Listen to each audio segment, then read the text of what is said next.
Welcome back to In the Oven with Adam and Brad. What's up, y'all? I feel like the flu, it like lingers forever. Dude, it takes so long to get rid of. They talked about long COVID, but I think I have long flu. Yeah, I don't know what I have, but it's working its way out now, but it's taken forever. It started with, am I getting sick? And then it went full on, yeah, you're sick as hell. And then like I felt better, and then I felt sick again, and then I've had just stuff in my lungs and sniffles. But yeah, I people are like the flu is like a 2+ week ordeal where like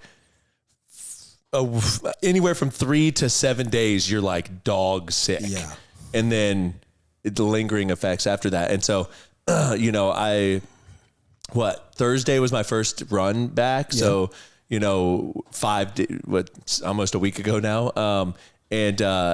Man, I'm running. My nose is just like dripping like a faucet, and it's so annoying, to be running like that. And we're in that weird time where it's like starting to warm up in Florida. Yep. So like cold in the morning, pollen, and then hot in the afternoon. Yeah. So like, there's definitely like some allergy stuff going on too. So it's just a 1-2 punch of like flu, after effects, and allergies. It's gnarly. So this week is a low key week. It's a week for us to like replenish ourselves after the flu and everything. Cause I've got a doozy of a next couple weeks. We're going to the Pack Expo next week. Yep.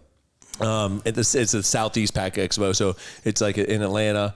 We'll be there Monday and Tuesday. Our next podcast, we'll kind of talk about some of the stuff we saw. Getting some new packaging equipment. Yeah, stuff we saw and learned. I think that's something that I never realized in business as an entrepreneur. It's like when you make money and the business is doing well, you just have to spend it still on more business stuff. Yep. And so like all the time we're looking at P&Ls like, look, doing good cash flow coming in, but go ahead and earmark all that cash for a new flow wrapper. We need conveyors. We need a flow wrapper. We need this. We need that. Start on the addition of the building and all that stuff. Delayed gratification.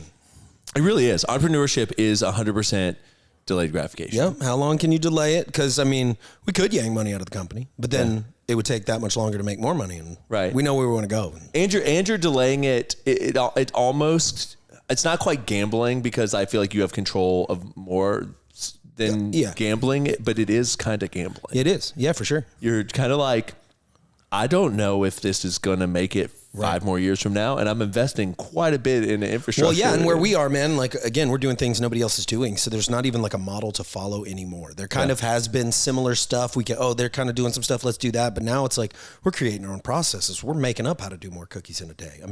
Nobody's doing what we're doing, so it's like even the engineers and stuff that we bring on, like I had Formic down here, they were scanning they came through and LiDAR'd our whole facility. They've got it all mapped out. They're like, wow, you guys do a lot of cookies in a day. I'm like, yeah, I know, man. The reason I brought y'all here is to help us do more. We don't need your help doing the same thing we've been doing. So I will say that obviously I think my engineering mind helped a little bit, but like the truth is when I built this facility, I didn't build it to do what we're doing now.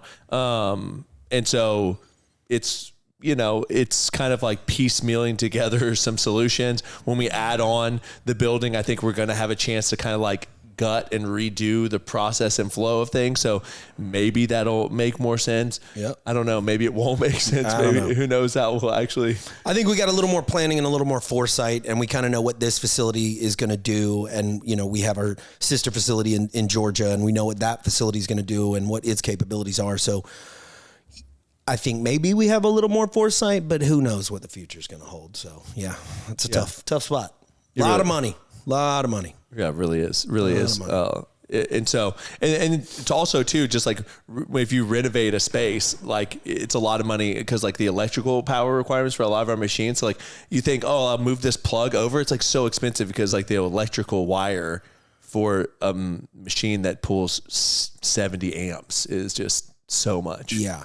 Right. So, well, and then you bring as much power as you think you'll ever possibly need to the building and you're pegged out. Yeah. So we're out of power. Yeah. When I got 800 amp services, I had to get like an electrical engineer to like sign off on it, and all this stuff. And it's like this big deal. And everyone's like, oh, 800 amps of power. You're going to have so much power. And then like now we're like, oh, we need more power. Yeah. We're out. Yeah. It's all things that like no one, I guess there's just like no one to teach me this. Like I couldn't find a mentor, and like maybe in a manufacturing space I could have found some mentors, but still it's so niche to what you're doing. Yeah. You know, like, you know, bottling plants is way different than cookie plants and things like that. We're a bakery on another level, dude. Right. And so real-time production, real-time, oh, we burnt some cookies. Oh, some cookies went flat. That changes our inventory process. We've got our engineers down here that are building out our Odoo system, and even they are like, oh, wow, this was really useful for us coming here because we thought we knew your process, but it, you know, we had a lady that was kind of working with them and giving them direction. They were like, we kind of thought you ran your whole facility with like 4 or 5 people. And it's like, oh no, buddy, we got 35 down there rocking and rolling, you know? So. Yeah. And, that's another thing too, is just like the scale.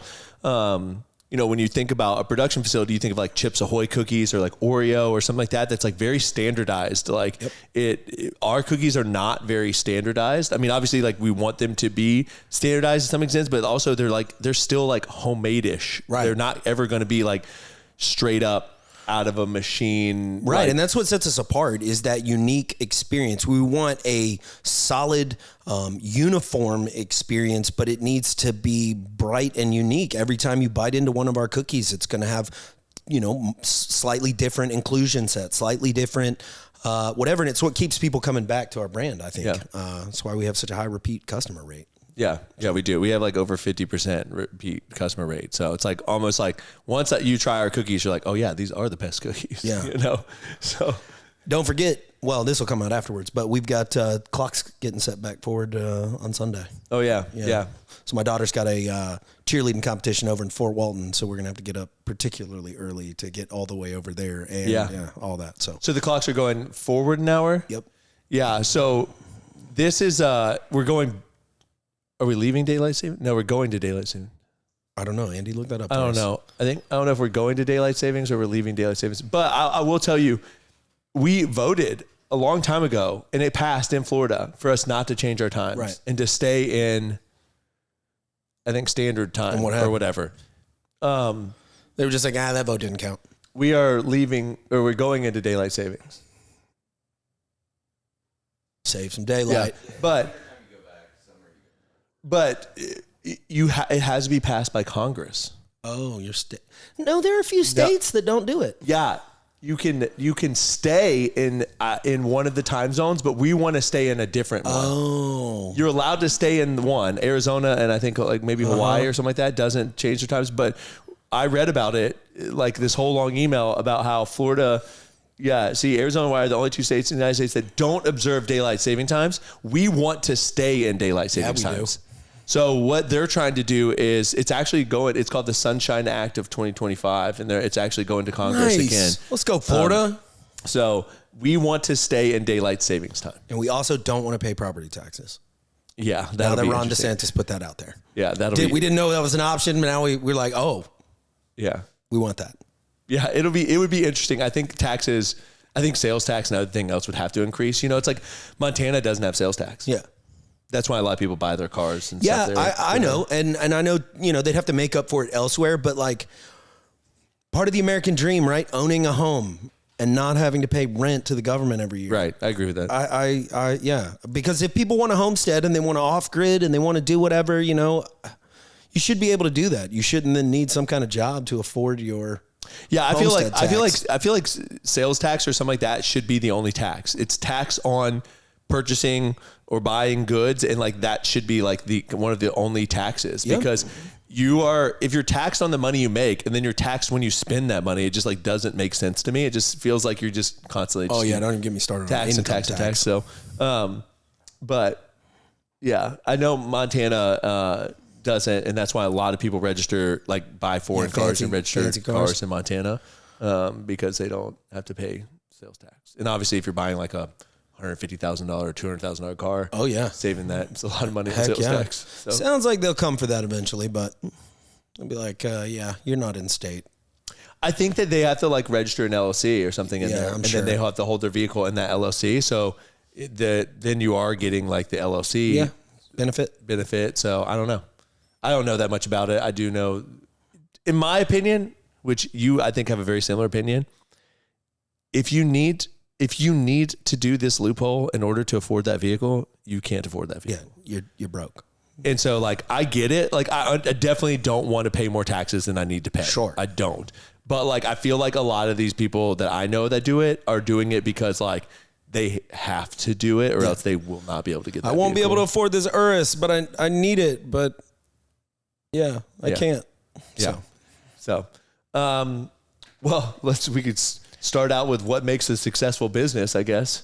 Yeah, we rearranged some lights in here. We can see the screen. Yeah. To get a business from 0 to 10 million, you essentially have to be very, very dictatorial. You tell people what you want. People will tell you this isn't going to work. You ignore comments, you ignore feedback, and you do what the hell you want. And you force your business into success. This is my experience, right? I'm sure there are other people that have had different experiences, but that was my personal experience. Why? Why do you need to be dictatorial? You have no time. You take a high level of risk. There's no time for discussion. Generally, what you're trying to do hasn't been done before. There's no data to back up what you're thinking. You need to grow quick.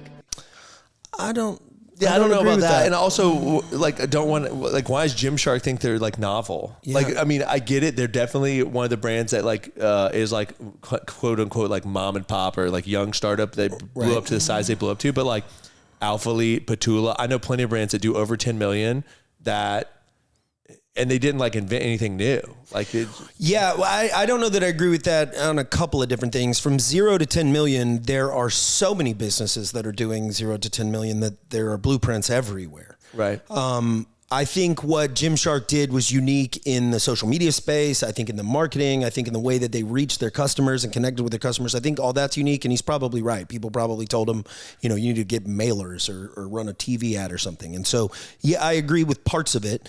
But yeah, 0 to 10 million, it'd be more like 500 million to $1 billion. Nobody's doing that in apparel or whatever. I would say 100 million to whatever. to 500 million or something. The like step you have to take, which I don't know if they even did that because like they sold, I know he sold his shares and the valuation was somewhere around like $1 billion or something like that. Yeah. So they may have only been doing a couple hundred million. But even then, man, you're in apparel. I mean, like, not to say that we're the specialist thing, but like nobody is doing what we're doing. Not that I can find, because if I could find, I would try to copy their game. Well, yeah, a lot of the people that are doing similar stuff to us is one, there's tons of gourmet cookie companies that like took notice of what I did during, I think, the COVID time. Granted, they can say they didn't know about me, whatever, but I can find 1 million accounts now with like 100, even some of them 150,000. These like people trying to name their cookies the kitchen. same names and everything else. And they're just farmers market, they're shipping, there's stuff like that.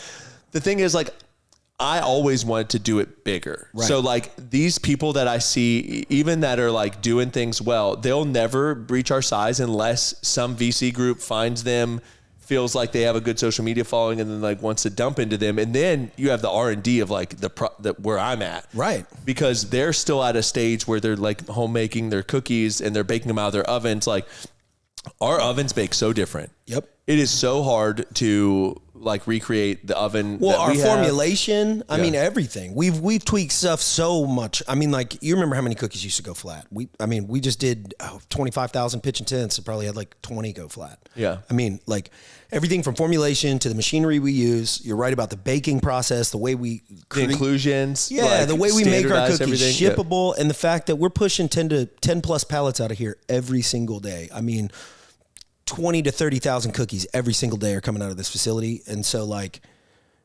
I don't know of anybody doing that, period. Yeah. I mean, I mean, and so like, if you make even a really high tech sweater or athletic pants, 0 to 10 million, you can follow what Lululemon did. You can follow what handfuls of them did from a sourcing, where you get your products from, how you do manufacturing. Yeah, you still got to get customers, and marketing, of course, is always that like enigma that's out there. But there's 1 million people giving you 1 million great ideas for free on social media. Yeah, you just got to follow some of them. And then I would say at the 100 million mark, you can start poaching execs. Right. So you can really just start getting, hey, I can pay you now. Come over here, maybe some equity, maybe some whatever. But you got the revenue to afford it.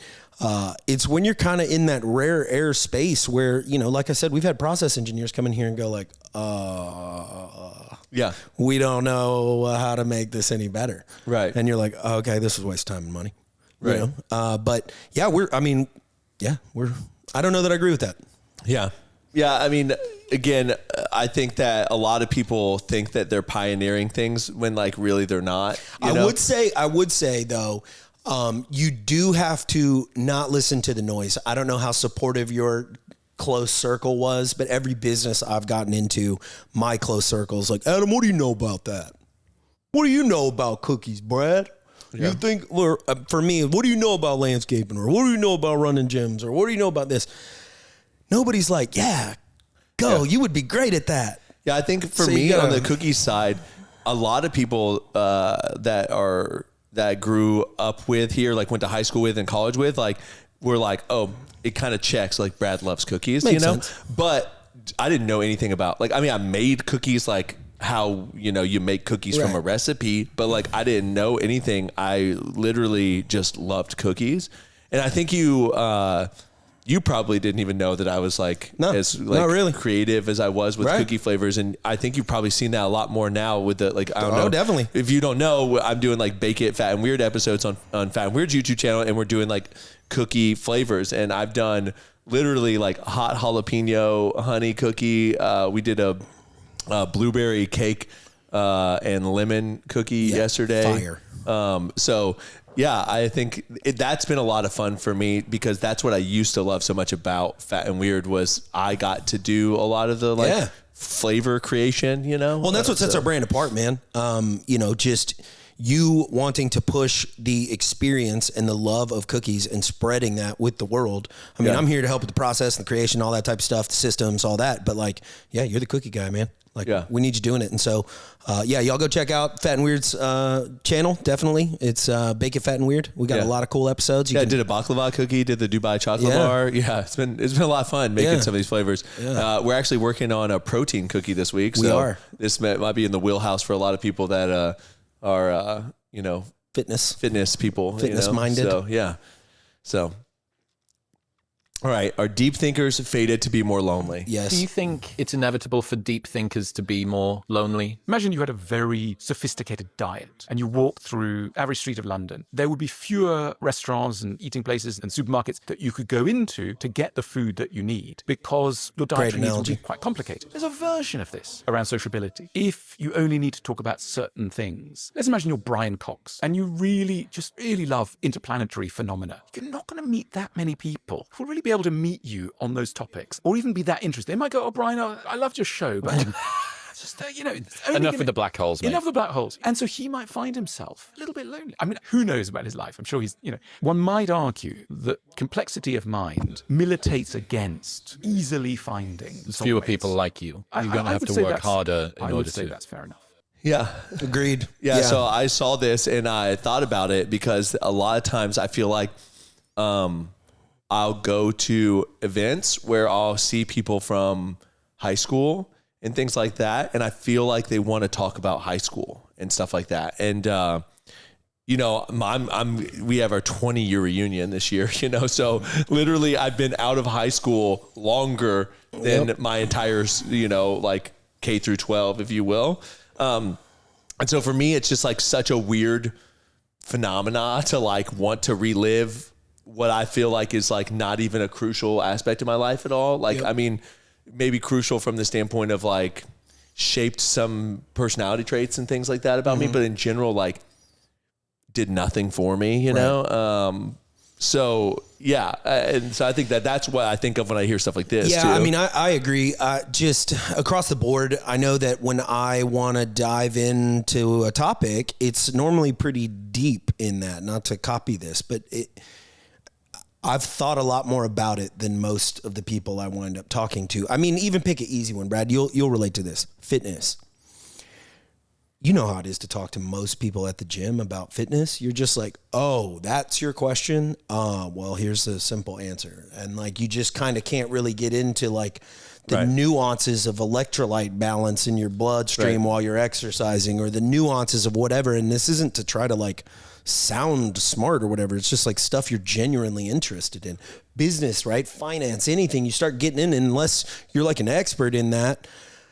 Well, I've had to become an expert in a bunch of different things because I didn't have the money or the circle to have experts around me. So it's Oh man. Yeah, I don't think that, everyone needs to care as much about certain things as that we care about. But I definitely think like sometimes having conversations, it feels like you're at like such like a toddler level in the conversation that it's just like, this isn't fun for me. Cause I feel like it's just like, we're not going to get to a point where you are challenging me mentally on the topic. And so I had a conversation with Alan about this one time, Alan Branch, friend of ours. And he kind of talked about how he was just surprised all the time at kind of like how little people knew or wanted to know.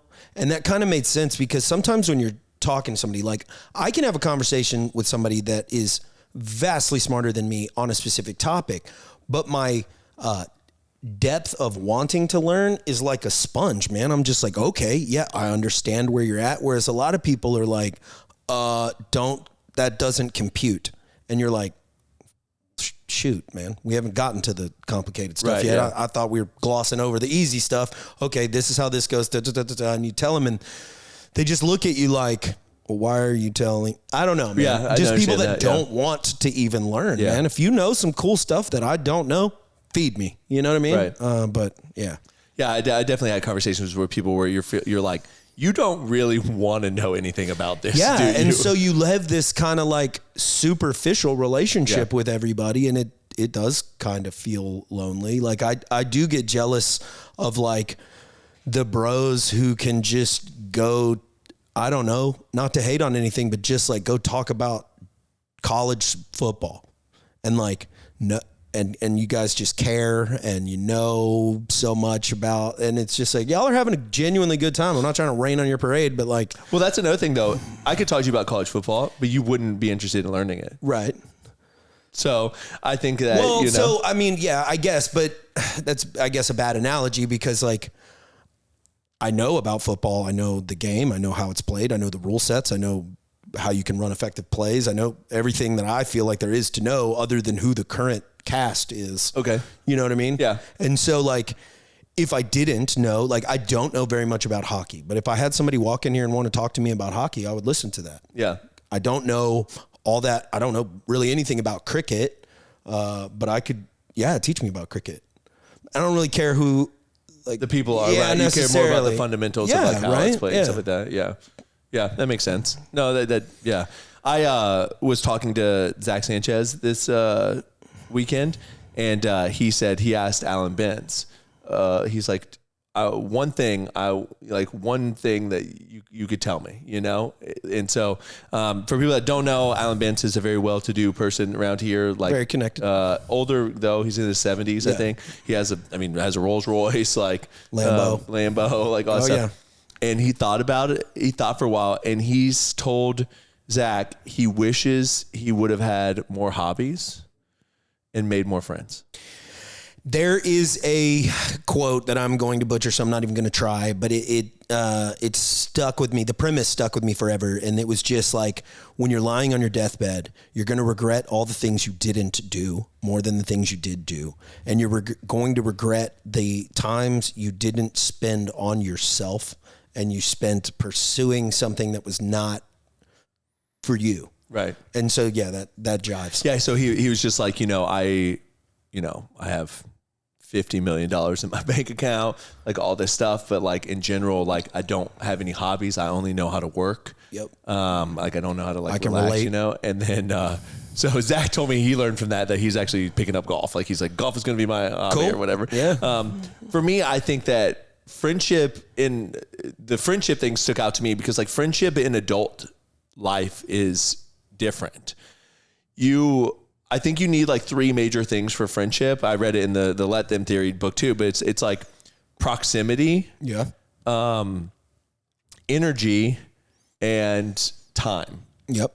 Right. And so when you're a kid, you are at school every day with the same people and you're doing the same things. You're all kids, you have a bunch of energy. Yeah. So, and so you have nothing else to do. So you're friends. Right.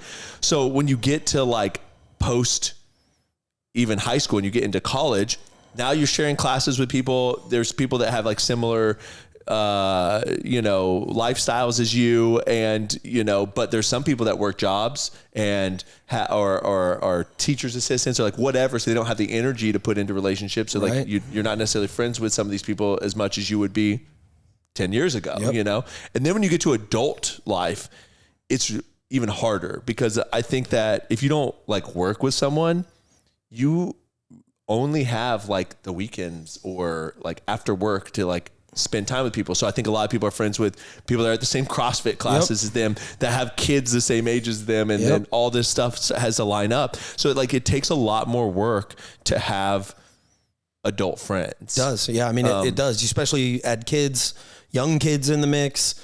They have things, you want to give them the best life possible. So now hopefully there's some cool dads I can talk to at Liam's jiu-jitsu class or something. Right. I mean, you're exactly right. It's kind of one of the reasons though I've enjoyed like, our business partnership here. Any of the ones that I've had is that it's like a marriage, man. It like kind of forces you to talk all the time and be together all the time and put your heads together and match energies and all that type of stuff. It takes 200 hours with someone to become a close friend. Wow. Well, we got that, no problem. All day, sure. every day. Well, yeah. We got that podcast time. Yeah, I would say that, like, obviously that's like, it's easier, and I would say like for me, you and I's friendship, it's like one of those things that like we don't have to hang out after work for like a month, and then all of a sudden we'll go hang out after work, or like this Atlanta trip, we're going to spend a lot of time outside of work together, and then it's like, it's you feel like you're like not. You didn't miss a beat, and I think that's something too with adult friendships you have to realize is that like, because everyone's life is so chaotic and different and driven different places, that like you can have friends that you don't necessarily like hang out with a ton. Right. But when you do hang out with them, it's like nothing, you never missed a beat. Yeah, those are always great. And they normally have like some anchor point where you were something, work together, you did some reason why you guys have these like memories and you can talk about. Well, then you built that depth. That's right. Friendship, That's right. But the other big thing that kind of comes into like adult friendships is, and I know you're a person that's constantly trying to improve themselves, and I'm constantly trying to improve myself. So like when people ask me what's going on, it's like I'm normally trying some new thing to push myself farther. And a lot of the folks that you'll interact with aren't at all or interested in it at all. And it kind of becomes like I don't really want to talk about it because I'm not trying to like brag to you. I'm not trying to, you know what I mean? I'm just trying to tell you about my life. And then, it's just kind of weird, like when you give up, say, drinking or give up something, some social circle thing that you had, and you had that was kind of what you did together. And now you're like, well, I don't really do that. I think it's a reflection on themselves, like, I don't know. You stop getting invited to the party, if you will. Well, yeah, I mean, that's what the party was, going out drinking, and now you're not drinking. So it's but it's like, I thought we were hanging out. I thought we were talking. I didn't know that I had to have beers in my hands, but I think usually they don't feel comfortable anymore. That's kind of what I'm trying to say. It's like a mirror to them on their own deal. Cause it's like, I'm still the same. I normally have a few and I'm tired and leave anyways. So. Sometimes I wonder like, what would my life be like if I like didn't work out, I didn't run, I didn't read, I didn't I would have so much time. Yeah. But to do what? Watch Netflix? Well, I don't know what people do, man. I don't know. I truthfully don't know. I mean, like my wife and I have been together for so long. We, of course. Also, you have kids though. Yeah. Like if you took the kids out, then you talk about time, bro. Man, I don't know, dude. Probably just all self-destruct. I can't imagine because I put so much energy in anything that I do. Like, I mean, anything worth doing is worth overdoing most of the time, in my opinion. And so like, if I wasn't aggressively pursuing like things that were good for me, I can only imagine I would be aggressively pursuing things that were not good for you. Yeah. Like gambling or something. I don't know. All right. Well, I don't know how this goes. Maybe we're going to China going away. So I don't know. Weird segue. Yeah. Well, you're saying that China has 10 years to go. At most. What do you mean by that? Well, we now know that they've lied about their population statistics. They overcounted their I've heard this. population by over 100 million people, all of whom would have been born since the one-child policy was adopted. So this is one of those places where they've got more people in their 60s and their 50s and their 40s and their 30s and their 20s. Without young people, we've seen their labor costs increase by a factor of 14 since the year 2000. Though Mexican labor is now 1/3 the cost of Chinese labor. Their educational system focuses on memorization over skills. So despite $1 trillion of investment in a bottomless supply of intellectual property theft, they really haven't advanced technologically in the last 15 years. Mexican labor is probably about twice as skilled as Chinese labor now. They've consolidated into an ethnic-based, paranoid, nationalistic cult of personality. There's no version of this where China comes through looking good, because they are going away, and they're going away this decade. That's a bold take. Yeah, it's intense. Yeah, going away this decade. I find that hard to believe, but also it's just like with a lot of these countries that are like so hush-hush about the way that they do things and everything. It's like North Korea. It's like, I don't know how many people are in North Korea. I don't even know, like, they probably anything don't about even North know. Korea, you know? So I just find that I don't know. I find that hard to believe because I feel like. Yeah, so. But I also know like the one-child policy thing was probably. I think it wrecked them, man. I'm pretty sure it decimated that country. And I think some of that's right. I think the birth rate, I think the negative birth rate is probably higher than they're claiming it is. Maybe they know. The thing is China going away. I'm not Chinese. I'm not a Chinese national. So I mean, no offense by this, but like China has always had a extremely good at copying what everybody's doing, whether that's IP theft or not.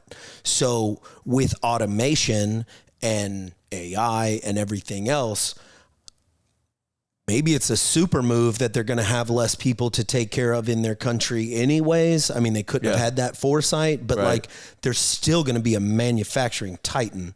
Yeah. I mean, tariffs or not. They've built so much foundation. Right. That's like what I talk about all the time. One of the biggest hinderers of having a massive business, a Coca-Cola, anything like that right now, is that you didn't do it 100 years ago. Right. Right. And it's like, we talk about land and we talk about machinery and stuff like, dude, Coca-Cola and all these places are running equipment that's like 20 years old and they paid a penny for it. And, we were scooping up Sonic drive-ins that the land and the building were bought and built for $75,000 back in the 70s or whenever they were constructed. And so we weren't paying $75,000.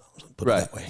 Right. And so like, I even think about like my parents' house, like that they built in the 80s.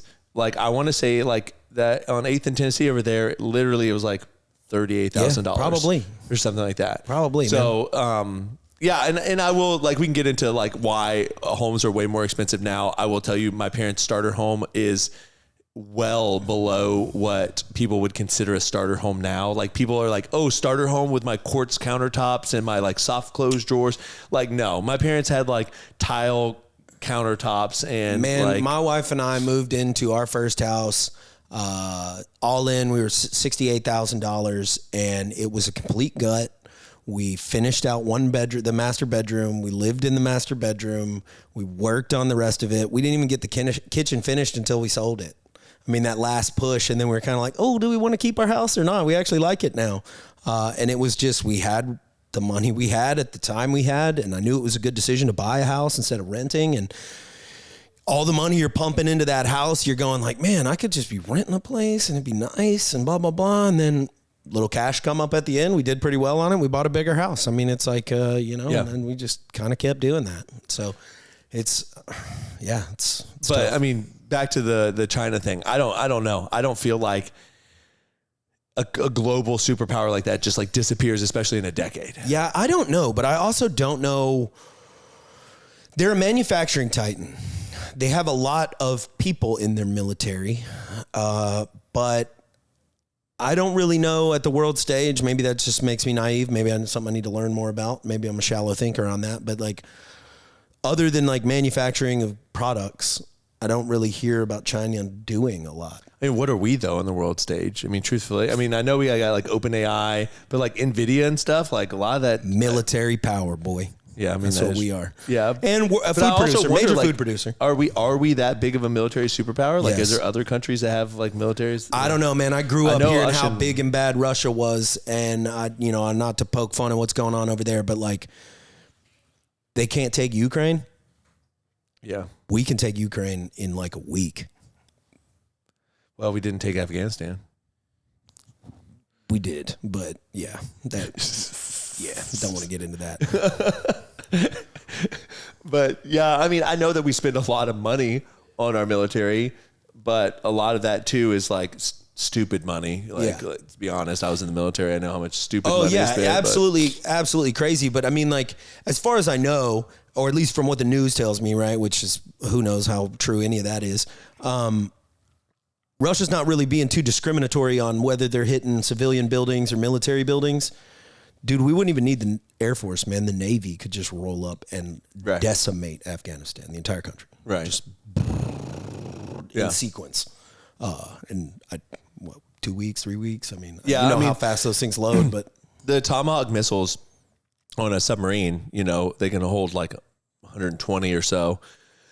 And that's what the USS Florida shot up Libya with those Tomahawk missiles. And it is really cool, like how the Tomahawk missiles work, because I mean, you can fire them all off and have them hit a target all at the same time. Yep. And so it is very cool. But obviously, like we have multiple submarines that could sit out there and do that. And then on top of that, you have your aircraft carriers for the Navy that have all of the fighter pilots and stuff in there. Mm-hmm. And then you have the Marines, which are part of the Navy technically.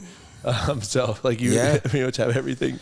yeah, I mean, and then send in special forces behind them to kind of finish the job. Yeah. And I mean, so that's a whole nother ticket. But China, I don't know. I don't know what their plans are. I know that they have a lot of land that's not really expanded into, like folks are really concentrated into major cities. Yeah, what happened with China? Wasn't there like some economic crash too with like that builder?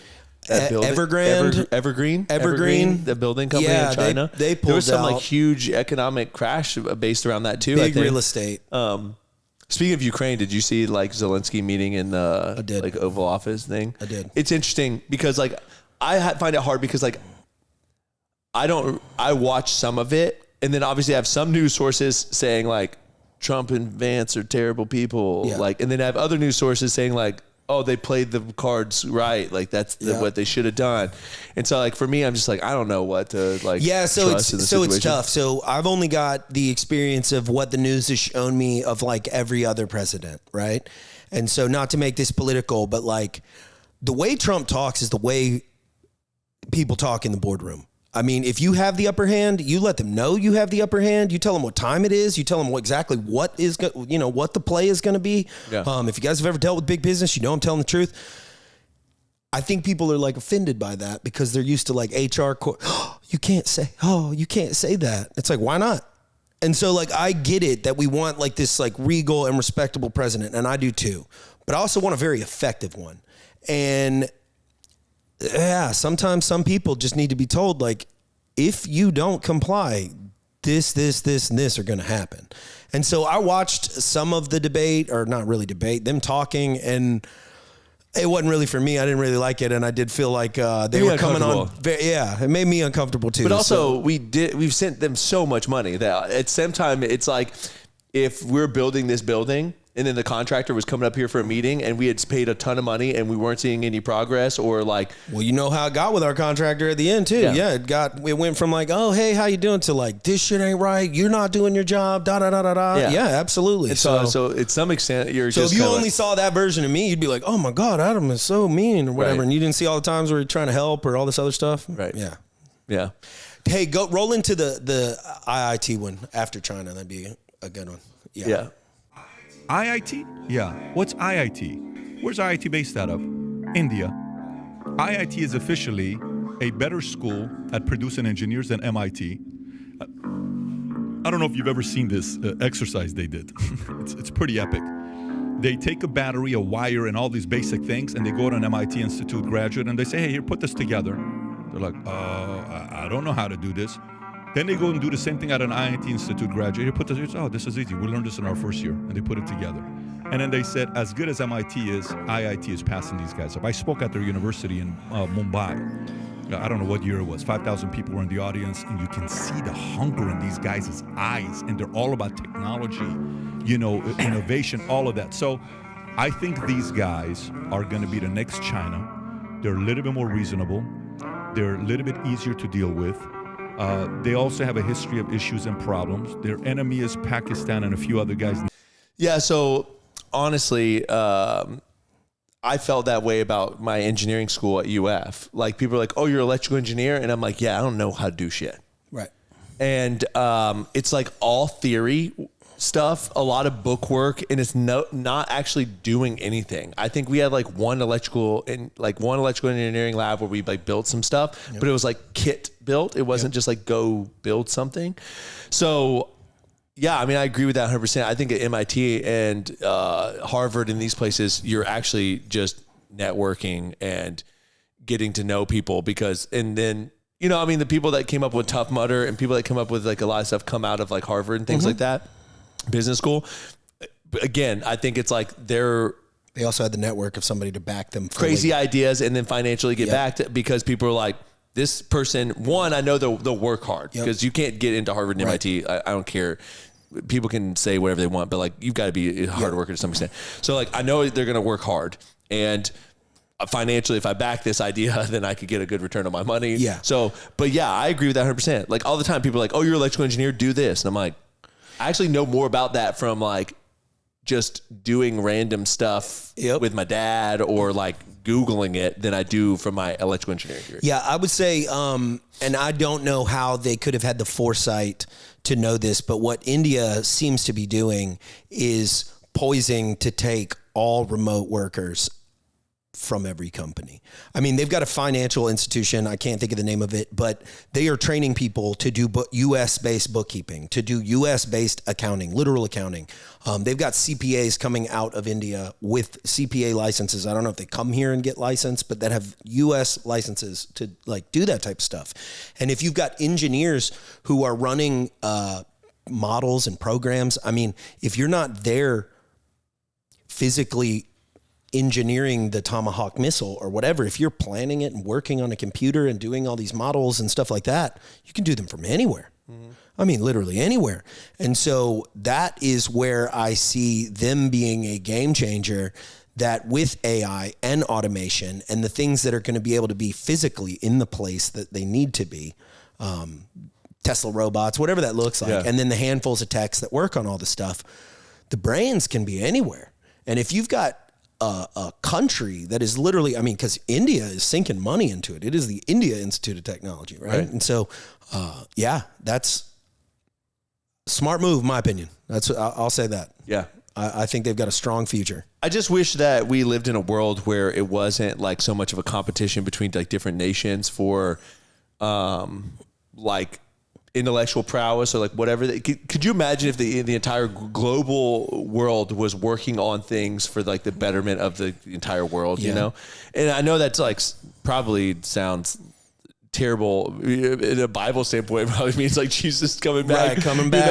You know? But I mean, I just think about sometimes just like how fractured, we have researchers here researching cancer and researchers at all these places. And it's just like, man, if the collective budget and the collective knowledge was, I mean, you think about it, that's how the atomic bomb was made.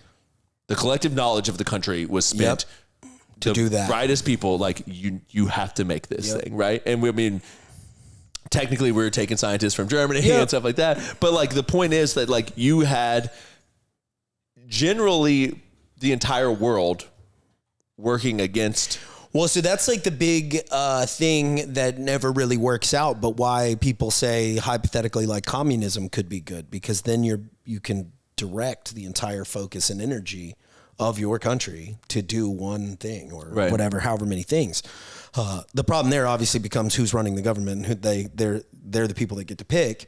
But man, I agree with you. I think we have allowed a system to be built that is so corrupt and run by money that the reason all these different studies are working separately is because they're all on different grant funds and different government funded sources. Yeah, I don't think you could have ever gone back though, like when you were planning the America. United States, whatever, you know, when you're playing that and figured out how to put fail safes in to keep it, to get to the point that it's at. Because I don't think that they even realized what capitalism and things like free trade and like what that could entail. And I just think that like everywhere you look, there's corruption. Like, I mean, even the CrossFit games, there's some level of corruption there. You look at like anywhere you look, you'll find corruption. So there was only a matter of time before someone got their hooks into a certain area and dug themselves in to be the parasite. Yeah, you know? and I mean, arguably, even though there were a handful of names, it's not really useful bringing up who they were, but there were a handful of people. But you could argue, man, all of them were immigrants. They came over here with near nothing and built these mega empires. And yeah, they poisoned a lot of our systems. They kind of pigeonholed us to using certain energy sources and permanently living and behaving certain ways. But there are a lot of fail safes in now, and you're right. You couldn't have predicted it. And if you tried to predict it, the entrepreneurial mind or whatever they had would have found new loopholes. So it would just be different than it is now, but it wouldn't necessarily be better. Could be worse. Yeah, I always wonder, like, you know, obviously the butterfly effect, like how would like some of these changes, you know, like if prohibition would have never happened because, you know, we've talked about prohibition, about how essentially people were making their own like ethanol. Yeah, fuel source for their vehicles, and that's really why and their homes and everything else, all the stuff they were throwing in the trash. Yeah, right. And so, like I wonder, like where we would be at sometimes as a society. Yeah, I mean, if every house composted, if every house had the ability to run like a micro still or whatever, if we utilized things that were common at the time, thermodynamics, we talked about that, geosprings. If we built our homes like we used to build our homes, where the architect actually thought about wind direction, and you open the windows because there's cross breezes and stuff. Like now, everything now is just industrialized. We'll just slap more tonnage of AC in there. We'll just pull more power off the grid, and we'll just burn more gasoline or whatever to make power. There's always a part of me that likes those, because we only see it in movies, that like utopia where everything is just kind of cohesive and harmonious. But like, that's also so anti the natural human position, because there's always somebody that's just gonna claw for more. And I don't even mean I'm gonna work harder to get more. I don't mean like what you and I would do in this world. I mean that like kind of rat-like behavior. That's just like, I'm gonna steal something. I'm gonna get something over on somebody. There's too many people like that, and I don't know why. Well, I saw this video, since we were talking about technology, no microwave, no problem. The person utilizes a pretty cool method. So let me see this right here. Did you know that if you don't have a microwave or don't want to use your microwave, whatever team you're on, this is a simple, easy way to reheat your food in 5 minutes flat. I have an autoimmune disease, and so low-toxing my life is not just something I want to take part in, it's something I have to take part in, and I don't use the microwave all that much for a lot of reasons. This is the way I reheat my food. My grandma taught it to me before she even had a microwave, and I've used it for years and years. Very cool. So yes, it really works. Yep, new hack. Definitely using that. Yeah, I thought it was really cool. Yeah, I like that a lot. I don't like the microwave either. Why? I don't know. Yeah, tell me why. Because at the end of the day, I mean, I do realize that you're like emitting waves, but like what you're doing is you're making water molecules, you're exciting them through microwaves, and then that steam is then heating your food. I just don't like them. Yeah. It's, I don't know. It just seems like I shouldn't be pumping microwave radiation into my food, even though it dissipates, even though whatever. I mean, if you were to climb in the if you were to have a microwave that had very leaky or whatever, you would experience radiation. Right. And our food is already so molested and so not food anymore that I just don't want to. It's not that I don't use it. You see me use a microwave. But like, the air fryer, game changer, man. Because like most of the foods I eat, like a potato and steak or whatever, boom, air fryer, easy. We definitely air fry our food more often. But it's hard. That lady had rice. I never know what to do with rice. Now I do. And so and I'm also not in a huge hurry. I know a lot of people in life are in a huge hurry, but like I normally don't ever need to heat my food in 30 seconds. Right. And so like, since that's the case, I just don't. a lot of times I used to, I would pour my meal into a pan and heat Yeah, and cook it I that would way again too. because like I prefer that over a microwave. Tastes better, I think. Yeah, especially with like anything. Like, And I still use, I haven't gone full, you know, I'm sure this lady's full glass or metal containers. Yeah. I'm not yet. I still have a ton of plastic containers. And so then the thought of like microwaving the plastic and my food just doesn't feel like I'm doing myself any favors. So. Yeah. We're a glass container family, you know, so we did that change a while ago, but the only problem with it is just like the lids are still plastic. Yep. And honestly, the lids are what suck the most about it because like the lids are the ones that like fall apart. Like we have so many glass containers and we don't have lids for them anymore because the lids. Well, and it just depends on how far you want to take it. So like if you have like BPA free, you know, whatever, again, it's still plastic. It's supposed to be safe, but so is the microwave. But folks don't consider like what their pan is made of. You know, a lot of folks aren't using solid stainless or anything like that. They're using something with some kind of coating. They're using plastic tools to work on a hot pan in their stuff. They're using plastic cutting boards. They're loading their foods full of plastics and then putting it maybe in the safe container or whatever. But it's just tough, man. It's tough. And then the industrialization process, the fact that all of your produce, all of your meat and everything is handled by conveyors that are covered in plastic. There are metals that occur in the industrial process that are just there. I mean, and you saw that thing where the average life of any produce that you buy it's already a year old. Yeah. I mean, it's nuts. And it's good because we can feed the world, and I guess you can have the choices. You know, you have an unlimited amount of choices. You can get like dragon fruit in weird parts of the world and stuff like that. But you dragon fruit at ours. Yeah, but like I don't know. You know, I don't know at what cost. And so the cost being that the automation to get one thing to people has meant that let's make it easier, more profitable, more whatever to get everything to everybody. And yeah, I don't know. You know. All right. We should do marriage like NBA contracts. 50% of marriages end in divorce or something now.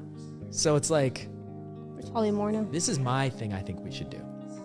It sounds like a joke, but it actually is real. I think we should do marriage like NBA contracts.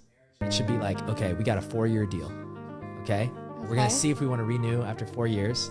If we don't want to renew, you be a free agent, you go off to the Mavs. Hilarious. You know?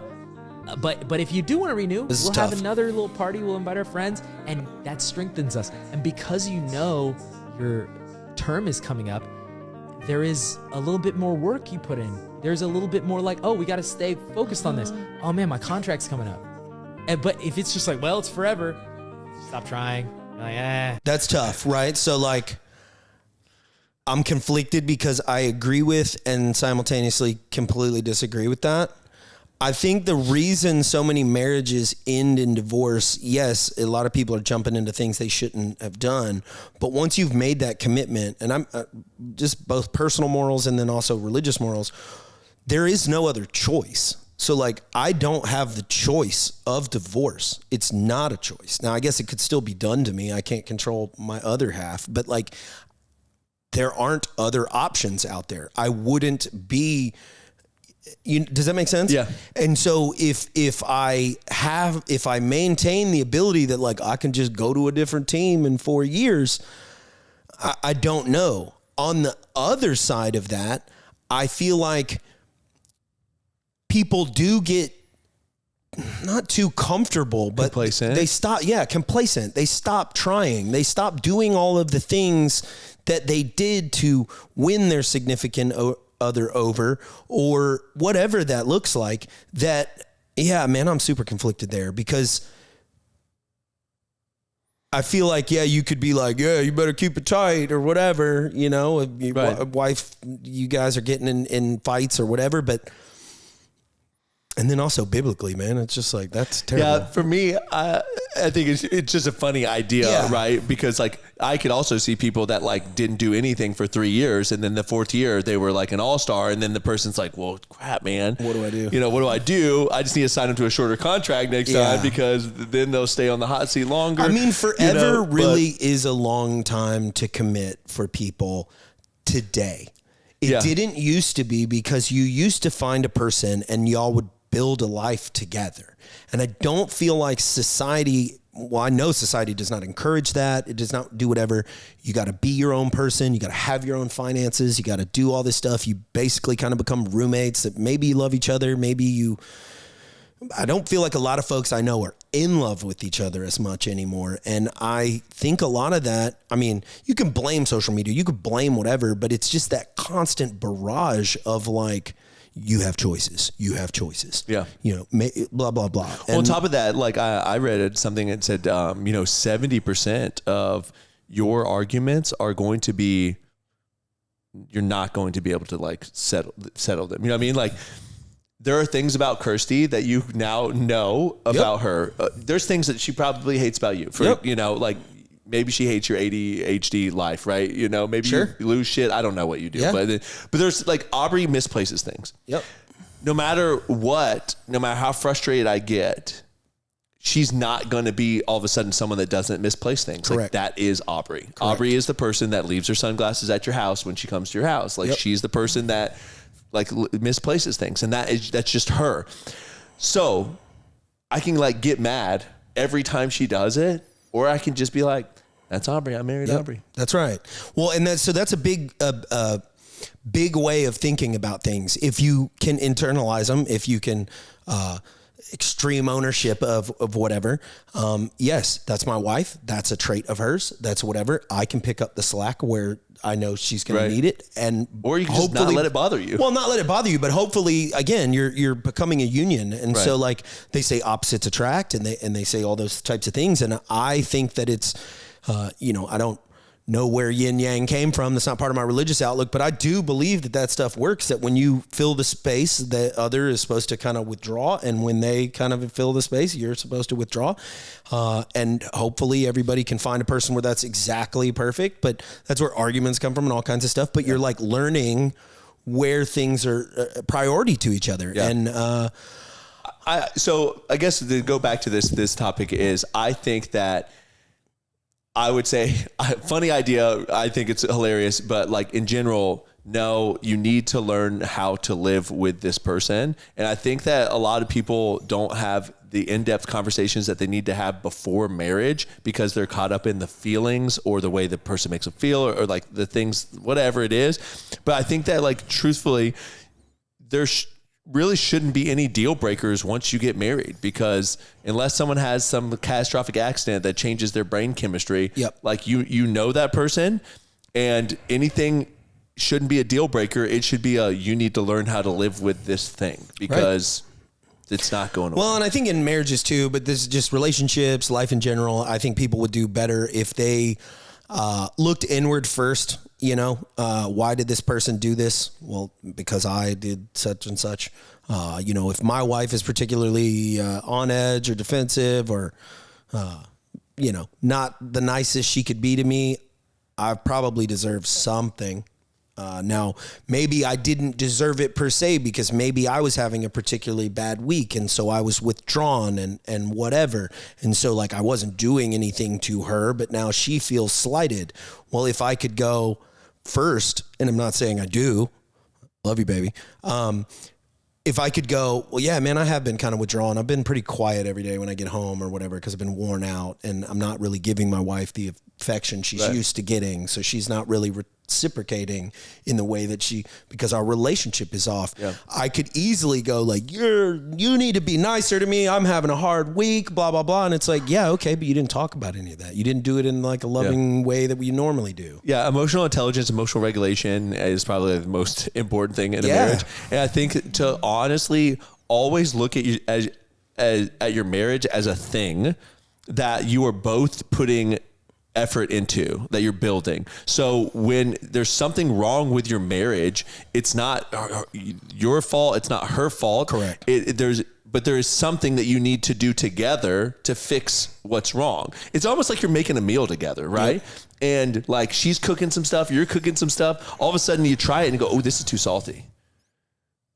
Who put too much salt in? I don't know. Maybe you put too much salt in your piece, and then she put, or maybe you put salt in your piece and then she put salt in her piece. And so when it came together, it was too salty. Right. So maybe no one put too much salt in. Correct. But now there's too much salt in the recipe and you need to fix it together. Yes. Right. And so I think that like so many times people look at it as like, you added salt.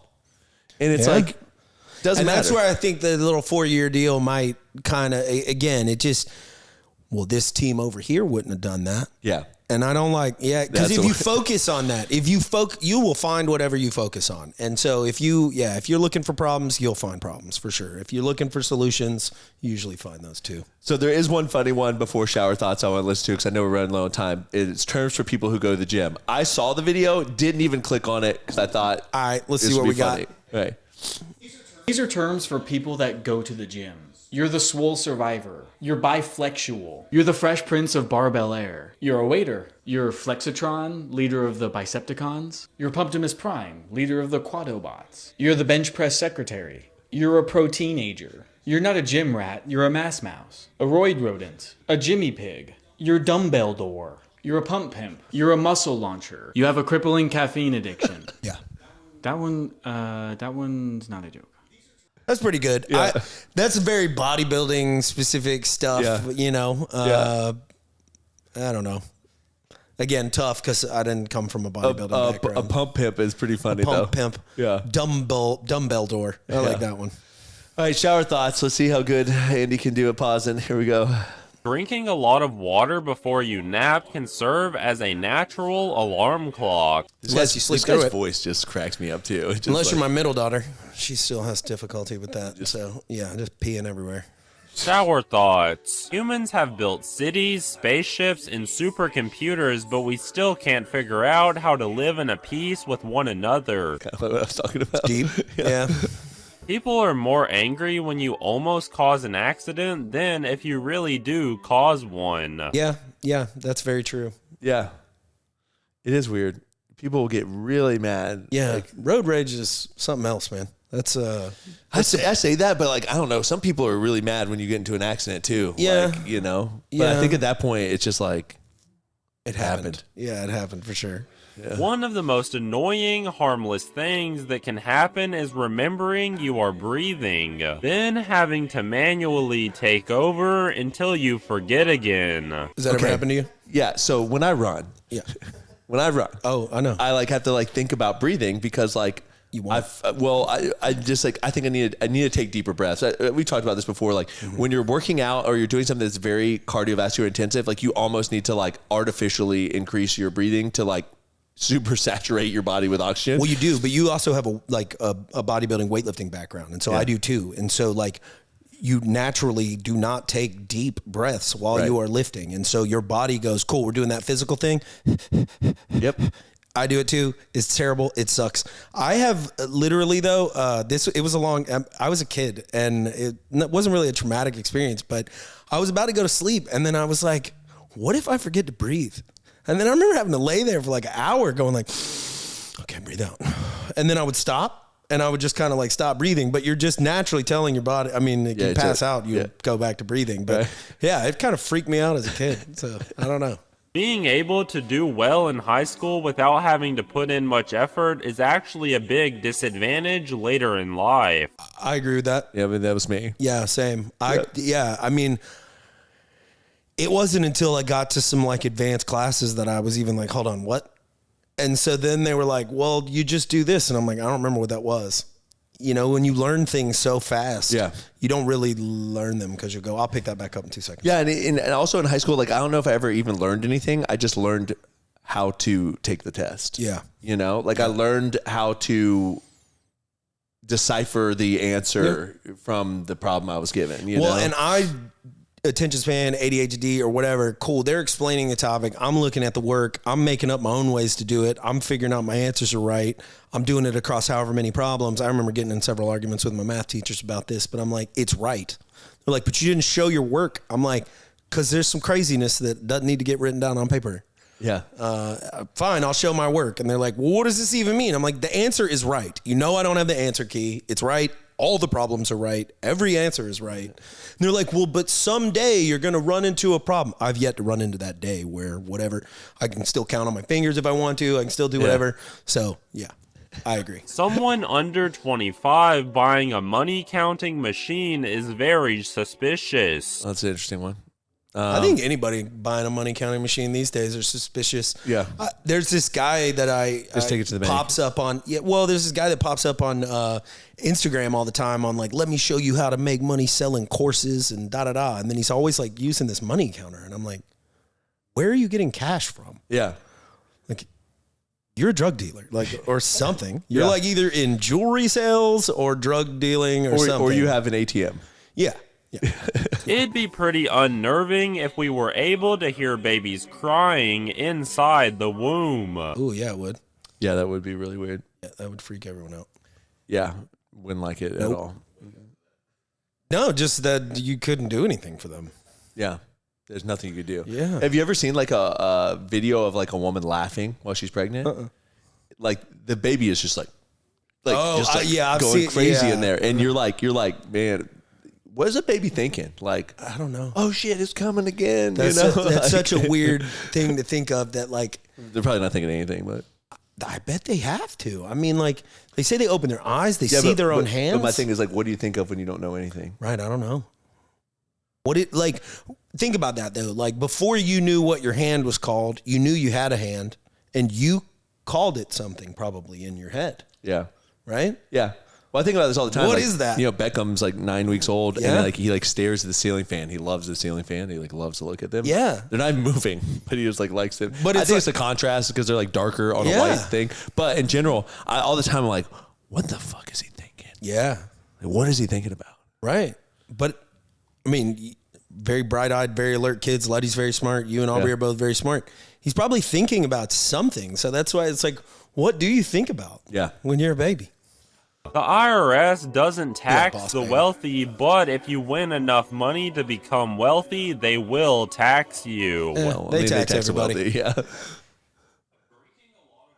That's it. Well, that's it. That was a good one. Yeah. I enjoyed some of the ones that we found too. on there. So, you know, I guess the NBA contract's going to be living in your head for a while, huh? Yeah, dude. It's You a going to hot go home and take. ask Kirsty about that? No. Hell no. She'll sign me away in 2 seconds. Yeah. I got to keep her locked down. Yeah, she'd be like, yeah. She'd be like, yeah, no, we're going to a different team. Well, I saw in the comments someone's like, yeah, that's until you get traded to the Portland Timberwolves for a second round pick or something like that. So could you imagine though if like women were like walking around, they're like, yeah, I'll trade you husbands. You know, and you're just like, wait, hold on. Wait, I don't want to go. I don't want to trade. I have no trade clause. Yeah. Whoa. Yeah, no, that wouldn't be. Yeah, that wouldn't be good. All right. Well, thanks for watching. You're worth it. Do hard shit. See ya.